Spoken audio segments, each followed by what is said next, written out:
Hey, millennials, do you still trust Trudeau and his liberals to be your go-to source for anything remotely resembling promoting freedoms or liberty in Canada? Come on. Come on. Just two perfect examples is the legalization plan, right? You've seen it now. You've seen the time. You've had enough time now to see how it's unfolding. It's not a matter of giving you freedoms to smoke, consume, grow, cultivate, or distribute plants called marijuana or weed or pot or cannabis. No, it's all about trying to take over that industry and make you have to go to their crony corporatist entities or get permission from the government to smoke, consume, or distribute a plant. Not working out so well, is it? And that's, like I say, that's not freedom. That's not freedom. True freedom would mean, hey, it's legal. Do your thing. It's just a plant. And it's not going to harm anyone, and people can voluntarily, freely exchange it, grow it, consume it, do whatever they want with it. It's just a plant, folks. It's just a plant. That would be genuine freedom. But legalization, anything that's called legalization under the government banner, under the government moniker, that's not freedom, folks. That's, once again, trying to, an attempt to take over and monopolize an industry that's already been well established and has been growing and flourishing in Canada for as long as I've been alive. And what's the other thing? Remember the first past the post system? Oh, Trudeau railed, that was his whole thing, like when, well, in addition to the legalization plan, right, was, oh, we're going to get rid of, this is going to be the last election that's done under the first past the post system. No, we're going to try something different. They backed away from that real quick, and look at all the videos. I've done a couple videos in the past regard. Or look at the other YouTube videos out there where Trudeau's like, hey, we don't want to do that. Hey, do you want there to be actually competing voices and political parties out there that might gain a seat or two? No. We need the first past the post so that it's all about, us getting this slight minority. Although if you think about whether it's the Liberals or Conservatives, the majority today is what? 39, 40%. So it's all about giving us this pretense of 100% power and authority, even though we only get a minority of support. No, we don't want anyone to step into that. We don't want anyone to challenge our ideology or our orthodoxy or our political system. So once again, two classic examples of where the Liberals completely bullshit lied to you under the pretense that they're going to affect real change in Canada, right? Here's another example, folks. You ready for it? Because here it comes. And this is especially for you millennials, you younger folks. Liberals set to ask expert panel to look at ways to regulate online streaming services. The panel will also be asked to review the mandate of CBC Radio Canada. So it's showing a picture of Netflix in there, and it's these streaming services that are challenging the establishment, the established crony corporations such as Bell or Rogers in Canada. Like, we have so minimal amount of competition that these people can basically dictate and monopolize the entire telecommunication industry to the point where you'll pay whatever they fucking tell you you're going to pay, or where are you going to go? You have no choice. You have no other options. And now the Liberal government's saying, hey, even though there's now some disruptors out there that are challenging the orthodoxy or the monopoly of these established crony corporatist groups, the Liberals are like, oh no, we can't allow that. Can't allow competition. No, we got to support our crony corporate counterparts, hey, because they espouse and spew our political rhetoric for us or support us as a political party. So once again, scratching each other's backs. Big government, big crony corporations, these fascist institutions, yeah, they're all working together to screw you over, but you thought it was a good idea to support the Liberals, right? Why? Because shiny hair? I don't know. Because, oh, I can smoke weed? Oh, come on, folks, come on. You already can smoke weed. You can already do all that shit. Just have a little bit of, hey, have a little bit of fucking rebellious spirit in you. Just do it. Do you really, hey, do you really do everything your supposed authority tells you when you recognize that it's inherently immoral or illegitimate? If you do, then I suppose I understand why you would support the Liberals. But hey, if you got anything remotely resembling, a backbone, live your life as you see fit. Now, be moral, be responsible, be personally accountable, but just don't go by the political edicts of these authoritarian pieces of shit, right? Come on!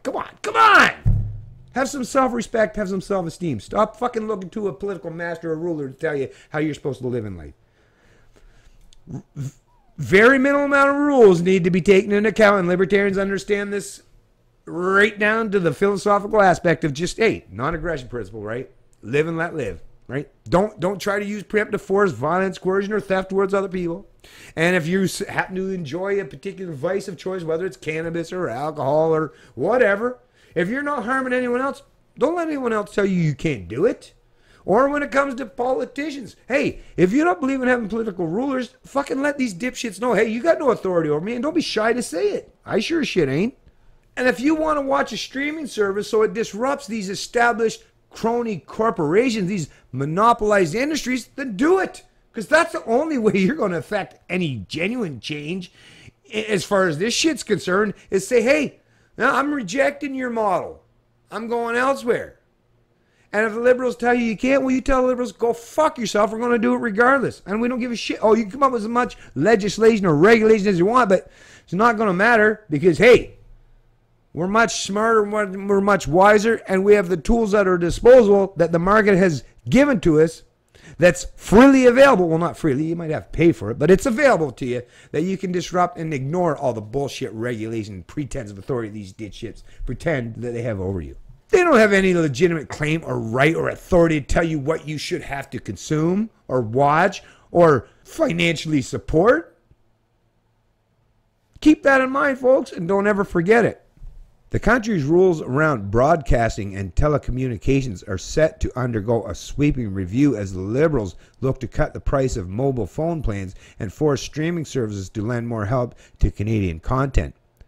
An expert panel will have the next year and a half to help modernize the country's broadcasting regulations to respond to growing concerns about an uneven playing field between domestic providers and online streaming giants like Netflix and Spotify. The panel will craft recommendations on a new mandate for CBC Radio Canada with a view of keeping future governments from slashing its public funding. Fuck you, you fucking libtards. Yeah, no, we Canadians, we're tired of fucking being forced to pay this crony crown corporation such excessive amounts of money. I mean, think about it, over $1.4 billion to support this ideologically driven fucking waste. I mean, there's a few areas, there's a few segments, there's a few programs on CBC, but come on. The price we have to pay for this shit that we're forced to pay, it has nothing to do with the free markets or proper economics or, supporting people freely. It's all about being forced to. And now they're trying to ramp that up so you have to be forced to subsidize them or be prevented from withdrawing your support. Once again, pure authoritarianism, pure central planning, pure dictates and mandates that control your social and economic aspects of your life. It will also revamp the role and powers of the national broadcast regulator and focus on net neutrality, says the panel's terms of reference posted to a government website. The marching orders for the 7-member panel said the decades-old regulatory regime is unsustainable in the digital age as Canadians more and more are turning to streaming platforms for content. So Canadians are choosing to pivot elsewhere, and the central planning hacks these authoritarians and say, no, you're not allowed to do that, Canada. No. We're going to force you to watch our shit whether you like it or not. Like I say, what's up with that? No freedom of choice, no freedom of association, no freedom, no economic freedoms for you. Why? Because you're Canadian, I guess. Anyways, I'll post a link to this article in the description of the video below, which is what I do for all of my videos, so you can go on and read it if you want to. And there might be some areas in there that maybe are more conducive to some of you that are looking, maybe you are predominantly all about Canadian content. But once again, the free market allows for all that stuff. You don't need central planning or governments. You just need a genuine, an actual free market, which is absent, which is non-existent in Canada. Governments aren't going to allow the free market, though. You'll never hear central planners allow the free market of idea or just the general concept of the free market to flourish. They always want to pick winners or losers. Set them straight, folks. Let them know that, hey, sure, we enjoy a little Canadian content, but in reality, just allow us to freely choose as we see fit. We're the ones that's paying for it, so just allow us the option to choose. and step the fuck outside the bounds, because you know this is once again a perfect area. This is actually one of the most perfect areas where it's like, why do you need politicians, central planners for this? It's the stuff you consume as far as habits and in regards to arts or entertainment. Do you really need a central planner? Do you really need a government to micromanage and dictate and control that area of your life? Come on, folks. This should be a real easy one. Real simple for the rest of you to say, like, fuck off. Just get out of my fucking business when it comes to shit that I want to consume.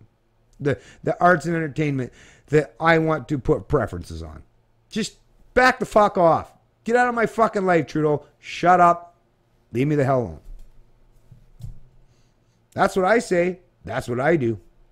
Maybe you should do the same. It's Canadian Libertarian, and I love liberty.